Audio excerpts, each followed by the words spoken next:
दोस्तों स्वागत है आपका हमारे चैनल पर। आज की वीडियो है रामायण के बालीवध की पूरी कहानी। किष्किंधा का राज्य। बहुत समय पहले किष्किंधा नाम का एक वानर राज्य था। वहां दो भाई रहते थे। बाली बड़ा भाई, अत्यंत पराक्रमी। सुग्रीव छोटा भाई, बुद्धिमान और धर्मप्रिय।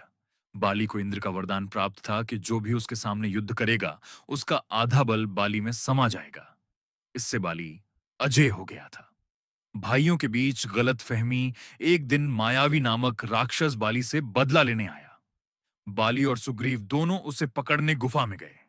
अंदर से भयंकर युद्ध की आवाजें आईं और फिर सब शांत हो गया। केवल रक्त बाहर बह निकला। सुग्रीव ने समझा कि बाली मारा गया है, इसलिए उसने गुफा का द्वार बंद कर दिया और राज्य संभाल लिया। परंतु बाली जीवित था। जब वह बाहर आया और देखा कि सुग्रीव ने राज्य ले लिया है, तो वह बहुत क्रोधित हुआ। उसने सुग्रीव को कायर और विश्वासघाती कहा और उसे राज्य से निकाल दिया। सुग्रीव का निर्वासन। सुग्रीव अपनी पत्नी रूमा के साथ ऋष्यमूक पर्वत पर रहने लगा, जहां बाली नहीं आ सकता था क्योंकि उस पर आर्षिमतंग का श्राप था। इसी दौरान भगवान श्री राम वहां आए, क्योंकि माता सीता का हरण रावण ने कर लिया था। श्री राम और सुग्रीव की मित्रता।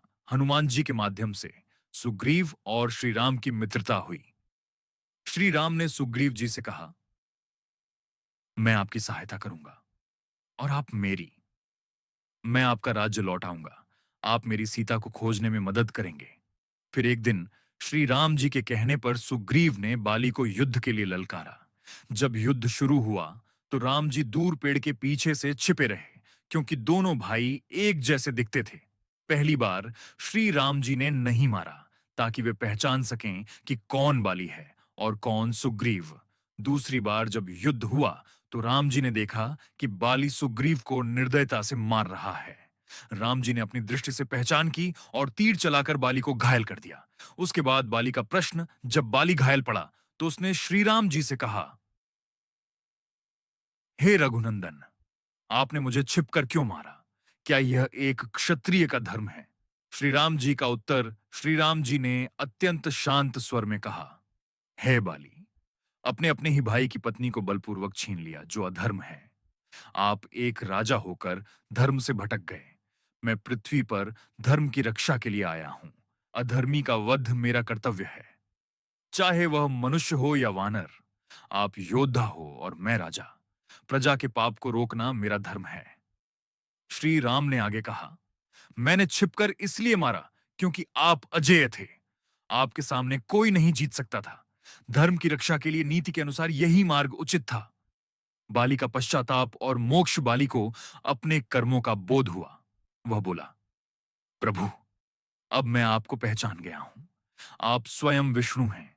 धन्य हुआ मैं कि आपके हाथों मेरा उद्धार हुआ। बाली ने अपने पुत्र अंगद को सुग्रीव के हवाले किया और प्रभु के नाम लेते हुए देह त्याग दी। बाली को मोक्ष प्राप्त हुआ।